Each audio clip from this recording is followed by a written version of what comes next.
I can remember how I felt about stuff, in early recovery versus there is an earlier recovery than where I am now because, now I'm 10 months down the road. You know what I mean? So like when I was a month clean versus being 10 months clean, I can see how I looked and kind of the lens I looked at situations then versus now, because my memory is a lot better than it was when I was using, right? And I'm looking at situations like a situation that occurred. All right, the way that somebody behaved towards me when I was using and threatened violence, on me in active addiction, I was like, oh, okay, back down, coward, whatever you want to call it, not wanting confrontation, right? Okay. Right. Then into, 2 weeks, 3 weeks into treatment, same sort of, bullying-esque. People throw that word around and whatever. But, when somebody's trying to manipulate you through physical and verbal intimidation, that is bullying, right? Fast forward, into, a week or two into treatment, and this guy who's in the same house as me, starts behaving this way towards me. And instead of going, being like, yeah, whatever, dude, like I went like 180 degrees, and I had already gotten on the van, the druggy buggy, right, and gone all the way to the back seat, where I was sitting. And the van is full of guys. Like we're all, it's the druggy buggy, right? We'd gone to the store to get our food for the week, and then we're in the parking lot of Fry's in Prescott Valley. And this he proved himself in this moment to be a liar, like 100% liar, because in one sentence, he's telling this new guy, like, do you need anything? I got you, blah, blah, blah. They call me Pops because I, help everybody out and all this shit, I didn't have any money for cigarettes on that trip, and I still smoked at the time. And I was like, hey, well, hey, Pops, can I get a smoke from you? And he's like, no, these things cost money. And I, okay, so you're a liar. And he's like, what? I said, so you're a liar because you just told that guy if he needs anything, and you'll do it for anybody. What, except me? So you're a liar, right? And I turned around and I got on the van and I walked to the back, and he mumbled some dumb shit like, you better watch your mouth. Something just, not really very intelligent given my current state. And I was like, oh, no, that's not going to work out for me. So I got back up and went back to the front of the van. And I was on my way to go ahead and let him fall down.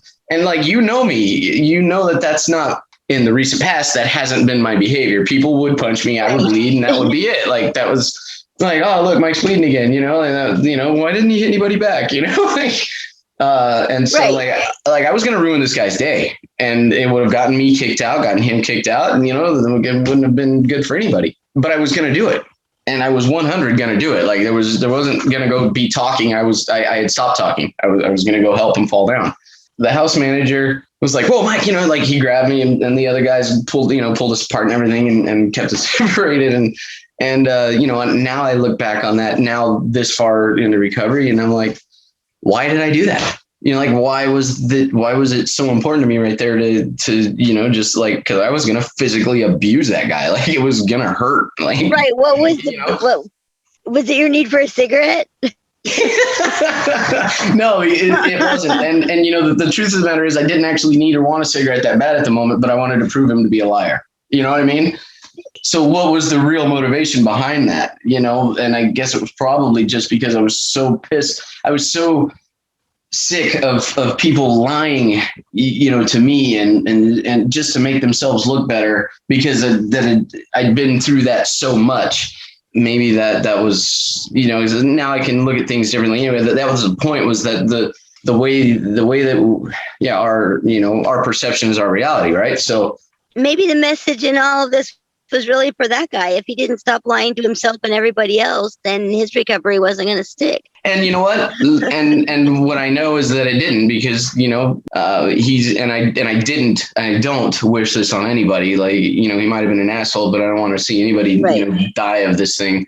So, he left treatment shortly after I did, and he went immediately back out to doing what he was doing. And guy was obese. Like he had heart problems. Like it wouldn't have been hard. Well, there you go. You were just but he was still calling him out on his own. I wish him the best. I do. And like, I hope God looks out for him. And again, that's something that I would have never done, in that moment. Like, I could have cared less if he died at that moment. You know what I mean? Like, but now Right. I can see that, he was sick.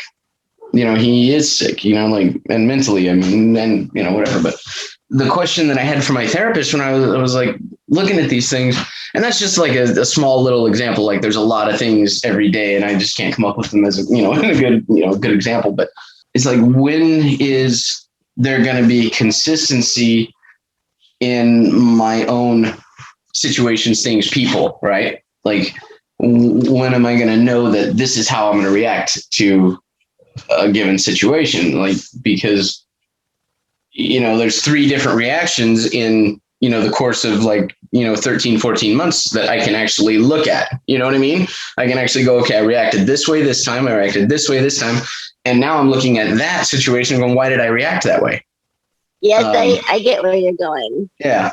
And I feel like these are things that I'm not the only one that struggles through, but maybe I'm the only one that's going to talk about it. I don't know. There's a lot of struggles that come with this thing. And I feel like it'd be a lot easier for people if they, there's no book, there's no rule book. I'm sorry. There's no operating manual for this.